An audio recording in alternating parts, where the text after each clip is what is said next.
दोस्तों नमस्कार, स्वागत है आपका आज के कार्यक्रम में।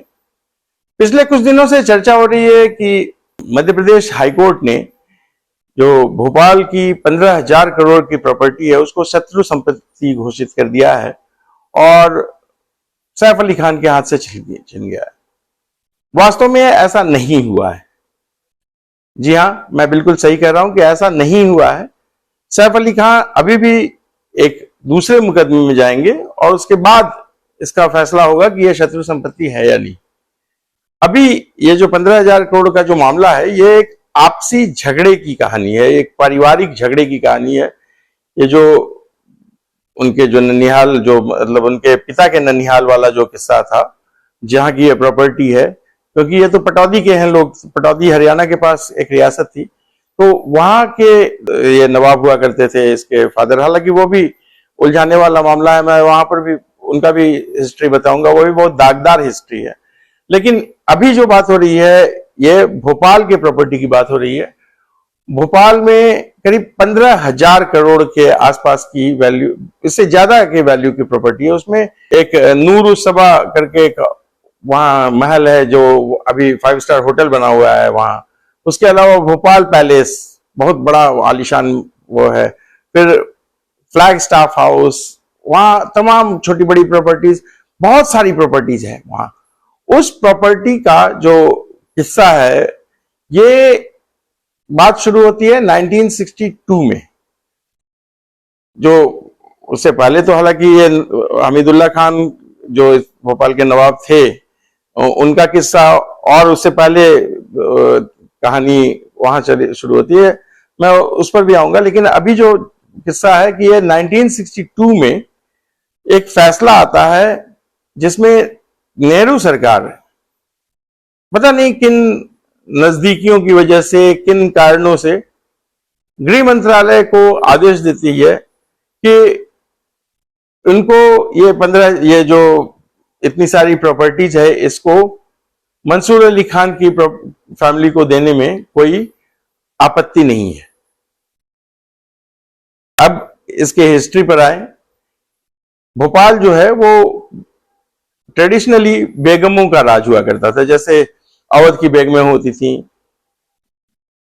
18वीं सदी में ही अंग्रेजों ने बेगमों के राज को मान लिया था और परंपरा थी कि जो सबसे बड़ी जो संतान होगी वो उसकी उत्तराधिकारी होगी। तो वहां लड़कियां ही होती थी और लड़कियों का ही उत्तराधिकारी होने का परंपरा था। तो वहां एक पीढ़ी में हमीदुल्ला खान, जो मंसूर अली खान के फादर के ससुर, जिनकी प्रॉपर्टी, जो आखिरी नवाब हुए भोपाल के, वो अपनी जो पूरी लिगेसी के पहले पुरुष नवाब थे। और उनके बाद भी 3 बेटियां हुई जो इस प्रॉपर्टी के झगड़े की जड़ बनी हुई हैं। तो 3 बेटियों में जो सबसे बड़ी बेटी थी वो नेचुरल उत्तराधिकारी थी उनकी, और वही अगर अंग्रेज शासन खत्म नहीं होता तो वही भोपाल की अगली बेगम बनती, जो शासिका बनती। लेकिन वो हुआ नहीं। उस समय 1947 में भारत आजाद हो गया। तो जब भारत आजाद हुआ तो ये जो इनकी बड़ी बेटी जो थी, उनका नाम था आबिदा सुल्तान। आबिदा सुल्तान को अपने पिता पर भी भरोसा नहीं था। हालांकि ये जो हमीदुल्ला खान थे, ये जिन्ना साहब के बहुत करीब थे और बार बार उन्हें लेटर लिख रहे थे कि मैं आपके साथ शामिल होना चाहता हूं, लेकिन हमारी चूंकि भोपाल की जनता जो थी, 80% जनता हिंदू थी, तो इसलिए ये पाकिस्तान में शामिल नहीं हो सकता था भोपाल। और ज्योग्राफिकली भी वो पाकिस्तान से बहुत दूर था। पाकिस्तान और जो बांग्लादेश, पूर्वी पाकिस्तान, पश्चिमी पाकिस्तान, दोनों से बहुत दूर था। तो ये मन महसूस कर भारत में इनको रहना पड़ गया। इनकी बेटी जो थी आबिदा, वो थोड़े आजाद ख्यालात थी, वो चली गई पाकिस्तान। उनका जो इरादा था कि वहां एक बैंक सेटअप करेंगे, लेकिन उतनी प्रॉपर्टी नहीं ले जा सकी।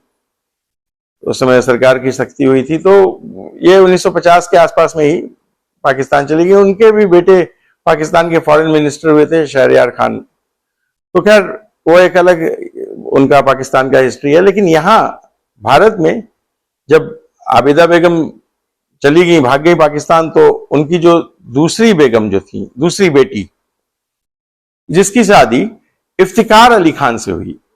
इस लड़की का नाम था साजिदा सुल्तान। हालांकि उनकी 3 बेटियां थीं, जो बाद में झगड़े की जड़ वहीं से शुरू होती है। तो जो साजिदा सुल्तान थी, इनकी शादी हुई इफ्तिकार अली खान से।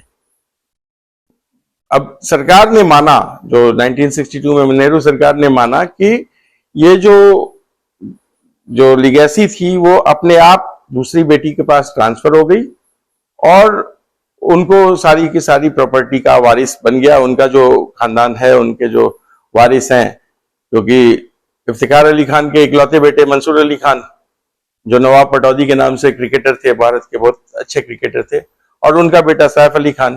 तो इसी परिवार को वो सारी प्रॉपर्टी मिलेगी। 1962 में नेहरू सरकार ने अपने गृह मंत्रालय से आदेश पारित करवा दिया। समझिए कि उनको सारी की सारी प्रॉपर्टी मिल गई। अभी वो होटल चल रहा है, उन्हीं लोगों के पास है उसका सारा मालिकाना हक। तो अब जब ये फैसला आया तो जो उनके जो परिवार के और जो लोग थे, जो सबसे छोटी बेटी जो थी, जिनका नाम राबिया बेगम था, उनके परिवार के लोग, और जो नवाब साहब से जुड़े हुए जो लोग और उस फैमिली से जुड़े हुए लोग थे, उन लोगों का कहना था कि देखिए, ये चूंकि अब नवाबशाही रही नहीं, तो अब वो नेचुरल उत्तराधिकारी वाला मामला जो है वो खत्म हो गया।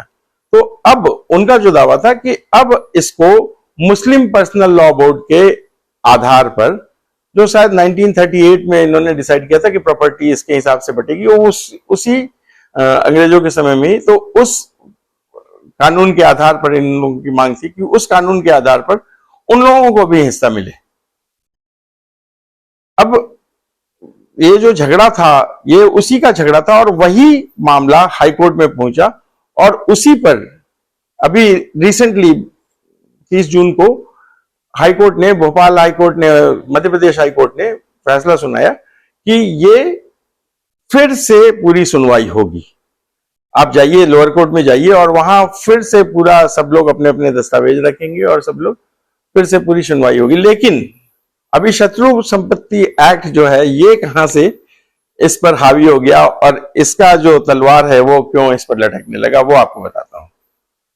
1968 में इंदिरा गांधी जब प्रधानमंत्री थी, तो उन्होंने क्या किया, क्योंकि 1962, 65 भारत चीन, भारत पाकिस्तान दोनों देश शत्रु हो चुके थे। तो इंदिरा गांधी ने एक कानून पारित किया कि जो लोग भारत से पाकिस्तान या चीन, ये दोनों देशों में जाकर बसे हुए हैं, उन लोगों के बच्चों को उनकी जो प्रॉपर्टी थी वो नहीं ट्रांसफर होगी, वो शत्रु संपत्ति घोषित हो जाएगी। अगर उनके कोई उत्तराधिकारी होता है यहां, तो उसके पास वो नहीं आएगा प्रॉपर्टी। अगर उनके कब्जे में प्रॉपर्टी है, सपोज जैसे ये माना गया कि जो बड़ी बेटी जो थी आबिदा, उसके नाम से जो भी प्रॉपर्टी थी, अगर उसको वो उत्तराधिकारी थी और वो चली गई, तो ये जो प्रॉपर्टी है ये सरकार की शत्रु संपत्ति घोषित हो जाएगी। ये नियम जो है, इस नियम ने 1962 के निर्णय को ओवररूल कर दिया। अब ये मामला अलग चल रहा था, लेकिन तब तक फाइनली हुआ कि जो हाईकोर्ट में ये जो आपसी झगड़े वाला मामला था, ये आया, तो इसने जो फैसला दिया कोर्ट ने कि इस पूरे मुकदमे की, जो प्रॉपर्टी का पूरा जो मुकदमा है, उसकी सुनवाई फिर से लोअर कोर्ट में होगी।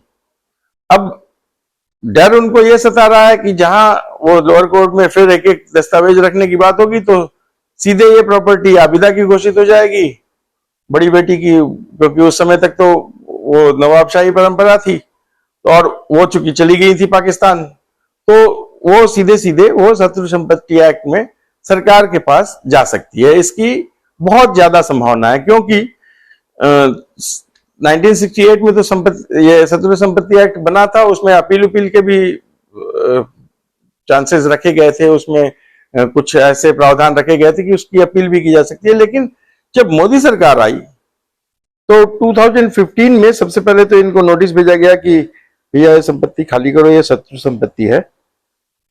उसी कानून के हवाले से। और मोदी सरकार ने 2017 में इस कानून को पूरी तरह से ऐसा फुल प्रूफ बना दिया कि इसमें कोई लूपहोल नहीं रहे, इसमें कोई वो इनके वारिस, उनके वारिस ऐसे करके उस प्रॉपर्टी को हथियाने का कोई जुगाड़ नहीं रखे वापस। जैसे आपको याद होगा, अभी रिसेंटली मैंने बताया था किस्सा राजा महमूदाबादी, जो जिनके पोते थे यहाँ अशोका यूनिवर्सिटी में प्रोफेसर, और उन्होंने भारतीय सेना की महिलाओं के खिलाफ कुछ बोल दिया था और उन पर मुकदमा हुआ था। तो वो भी, उनकी भी लखनऊ के आसपास हजारों करोड़ की प्रॉपर्टी थी जिस पर उनका क्लेम खारिज हुआ। यही मोदी सरकार के जो नए कानून है, जो कानून को जो इन्होंने स्ट्रेंथन किया और फुल प्रूफ बनाया, तो उसके, क्योंकि उससे पहले तो इसके पिता ने बहुत सारी प्रॉपर्टी पर अपना दावा कर दिया था और हथिया भी लिया था, लेकिन उसको मोदी सरकार ने बिल्कुल कड़ा बना दिया और बिल्कुल इस तरह का बना दिया कि उसमें कोई लूपहोल नहीं रह जाए, कोई इस तरह का जो फर्जी उत्तराधिकारी हैं वो आकर अपने आप को उस प्रॉपर्टी का मालिक नहीं बताते। जो पाकिस्तान गया या चीन गया, उसकी प्रॉपर्टी जब्त होनी है, सरकार के पास आनी है। तो अभी शत्रु संपत्ति मामले में सैफ अली खान की अपील पर हाईकोर्ट ने एक अपीलेट ट्रिब्यूनल का गठन किया और 1 दिसंबर को, पिछले साल 1 दिसंबर 2024 को उसने कहा कि 12 जनवरी 2025 तक सैफ अली खान उसको अपील कर सकते हैं। एक अपीलेट ट्रिब्यूनल बनाया गया और उसमें अंतिम तारीख तय की गई कि इस तारीख तक आप अपील कर दीजिए। लेकिन आपको याद होगा कि उसी दौरान सैफ अली खान पर हमला हो गया था और वह अस्पताल में भर्ती थे। इस बीच ये पता नहीं चल पाया कि सैफ अली खान ने कोई याचिका दायर की या कोई अपील की या नहीं। तो अभी वो शत्रु संपत्ति वाला जो मामला है वो वहां उलझा हुआ है। रही बात, मैं आपको बता रहा था कि ये जो पटौदी परिवार का जो इतिहास है वो क्या रहा है। एक फैज तालिब खान था। फैज तालिब खान अंग्रेजों के समय में जो एंग्लो मराठा वार हुआ था 1804 में, उसमें फैज तालिब खान ने क्या किया था कि वो मराठाओं ने उस पर भरोसा करके खान को अपना सेनापति बनाया था। लेकिन उसने क्या किया कि वो अंग्रेजों से मिल गया, उसको लग गया कि अंग्रेज जीत जाएंगे, तो वो जाकर अंग्रेजों से मिल गया और मराठाओं को हरा दिया उसने। तो मराठा हार गए, तो अंग्रेजों ने जैसे जीत हासिल की, तो उसके बाद फिर फैज तालिब खान को एक रियासत दे दी हरियाणा के पास, पटौदी। वो पटौदी रियासत के मालिक हो गए। उनके ही वंशज हुए ये इफ्तिकार अली खान, मंसूर अली खान और अब सैफ अली खान। तो गद्दारी का इतिहास रहा है इनका, वहां पारिवारिक झगड़े का इतिहास रहा है, वहां भी गद्दारी थी भारत सरकार से, हालांकि वो कर नहीं पाए क्योंकि पटेल साहब ने उनको जबरदस्ती सक्सेशन हासिल करवा लिया और वो इस्लामिक राज से घोषित नहीं कर पाए। उनके राष्ट्र की जो राज्य की जो जनता थी वो भी 80% हिंदू थी, तो इसलिए वो ऐसा नहीं कर पाए। तो कुल मिलाकर अभी प्रॉपर्टी का मामला पूरी तरह से बंद नहीं हुआ है, अभी खुला हुआ है, लेकिन धीरे धीरे ये चला जाएगा भारत सरकार के पास।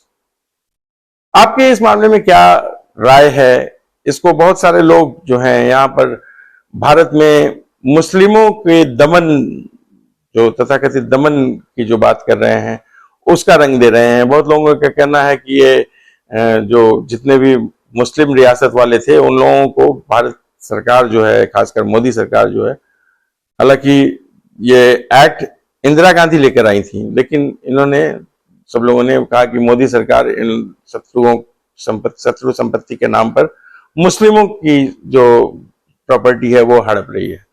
आपका इस मामले में क्या विचार है, हमें कमेंट बॉक्स में जरूर बताइए। आज के वीडियो में इतना ही। अगले वीडियो में किसी और मुद्दे के साथ आपके साथ फिर चर्चा होगी। तब तक के लिए धन्यवाद, नमस्कार, जय श्री राम।